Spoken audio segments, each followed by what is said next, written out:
First, let's address how to physically replace the battery in your Audi key fob. This applies to 2019-2024 models like the A4, A5, A6, A8, Q5, Q7, and TT. You'll need a CR2032 battery and a small flathead screwdriver or plastic pry tool. Start by detaching any mechanical key if present. For most 2019-2022 models, the fob case splits open along a seam. Newer 2023-2024 models, especially the Q5 and A8, have a more secure latch near the key release button, requiring gentle prying. Carefully insert the pry tool into the seam and gently twist to separate the halves. Once open, remove the old CR2032 battery, noting the correct orientation, positive side up.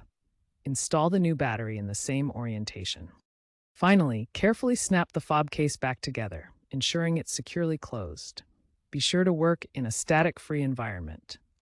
After replacing the battery, your Audi key fob might need resynchronization, referred to as a remote fix. Try holding the lock-unlock buttons while cycling the car's ignition or accessing the Vehicle Keys Add Key option in your MMI infotainment system.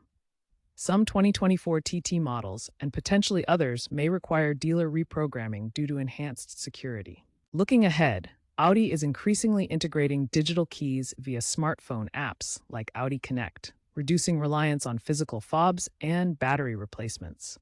Models from 2023 onwards are seeing this trend, and Audi aims for fully digital keys in 50% of new models by 2030. While DIY battery replacements will remain relevant for 2019-24 owners, future trends point toward over-the-air updates for reprogramming, potentially eliminating the need for remote fixes altogether.